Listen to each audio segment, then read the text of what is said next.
L'intelligence artificielle peut être un vrai levier super utile ou une source de retouches presque sans fin et une perte de temps si c'est pas bien fait. Donc, dans cette vidéo, je te donne 4 signaux concrets qui montrent que ton cadre fonctionne ou fonctionne pas. En seulement 2 semaines, tu vas être bon pour valider et améliorer ta façon de fonctionner avec ces 4 signaux. Quand je parle de cadre, je parle d'un cadre ou d'un standard très, très léger. Où est-ce que l'IA est permise, interdite, quoi valider, comment formuler une demande et où conserver les meilleurs énoncés pour continuer à s'améliorer. C'est ça le cadrage que j'ai partagé dans une autre vidéo, qui est mon playbook de l'IA pour de la constance en une page. Quand c'est en place, tu peux vraiment mesurer l'impact rapidement. Donc, allons-y pour les 4 signaux positifs concernant l'IA dans votre organisation. Le premier signal, c'est tu as moins de retouches avant un envoi. Donc, lorsque tu génères le premier jet, le premier jet avec l'IA, et puis tu fais quelques allers-retours, genre tu changes le ton, tu améliores un peu la longueur, le vocabulaire, ces choses-là, ben, il faut que ça soit assez rapide. Donc, si tu le fais en seulement 3, 4 cycles, ben, tu récupères énormément de temps réel. Donc, signal numéro un, moins de retouches avant l'envoi. Signal numéro 2, qualité constante, super important. On a fait des vidéos là-dessus. Peu importe qui s'en sert, la qualité est là. Donc, une même structure, le même ton, les mêmes éléments obligatoires que tu veux, que l'organisation veut, et surtout les interdits à ne pas faire et s'assurer qu'est-ce qu'on laisse à l'IA et qu'est-ce qu'on ne veut pas que l'IA fasse. Ça permet d'avoir un brouillon super rapide qui augmente la qualité du final, assurément, et s'assurer que tout le monde puisse se servir des mêmes énoncés en constante amélioration afin que tout le monde en bénéficie et que l'organisation en bénéficie énormément. Signal numéro 3, validation plus légère. Qu'est-ce que ça veut dire, ça?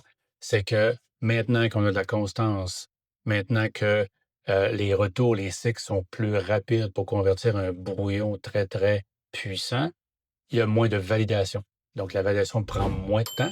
Et aussi, si tu as fait le playbook qui vient de notre vidéo, tu sais quoi vérifier rapidement. Et même, tu peux demander à l'IA de le vérifier pour toi, de l'extraire, de le sortir et de le valider au niveau de l'exactitude de l'information, le ton que tu veux et les risques peut-être qui ont été insérés à l'intérieur du document au niveau engagement, au niveau prix, au niveau promesse.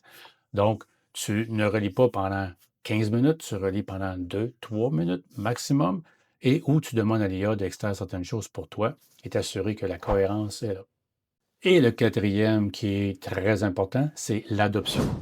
Je dirais même l'adoption réelle dans l'organisation. Le but, c'est pas que tu aies un ou deux champions ou championnes, mais c'est que l'équipe au complet est une équipe de champions ou championnes qui savent l'utiliser parce que les énoncés sont partagés, parce qu'ils l'utilisent naturellement ça pour circonscrire le contexte, les objectifs, les contraintes et s'assurer que les prompts ou les énoncés maîtres sont, oui, partagés, oui, utilisés, mais aussi qu'une fréquence régulière, vous, en équipe, les améliorer pour que tout le monde en bénéficie super rapidement et efficacement. Et les résultats se ressemblent. Donc, ce que vous voyez est très constant, facile et rapide à valider.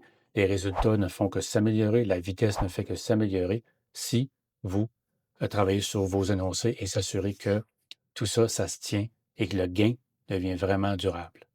Et si tu ne veux pas une petite mesure genre avant-après, tu y vas avec un seul livrable, exemple proposition, tu regardes le temps de la première version, le nombre de retours avant l'envoi et le temps total avant l'envoi. Donc, le nombre de retours avant l'envoi du brouillon en partage ou en approbation et le temps total avant l'envoi de travail pour le mettre vraiment final.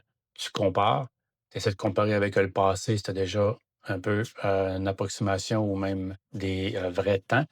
Ça serait assez incroyable de comparer la différence entre les deux.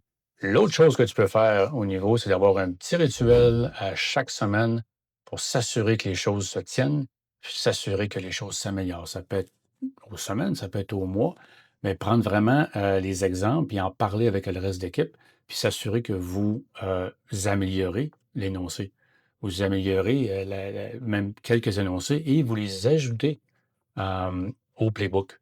Ça, je disais au départ que peut-être le playbook pourrait s'agrémenter ou prendre plusieurs pages, mais au départ, c'est une page, mais il y a une façon d'ajouter les énoncés ou mettre les énoncés en dehors, puis garder le playbook de façon courte. Mais aussi, il faut que ce soit facile à copier et coller pour s'en servir. Alors, si tu vois ces 4 signaux, tu sais que l'IA est en train de devenir un vrai levier dans ton organisation. Moindre touche, qualité constante, validation légère et adoption réelle sont les 4 signaux importants pour t'assurer que l'IA t'aide vraiment. Si tu veux mon gabarit d'une page, j'y ai pas créé, mais si tu me le demandes, si vous le mettez en commentaire, allez-y, gênez-vous pas et ça va me faire plaisir de le faire et de vous le partager. Donc, à la prochaine.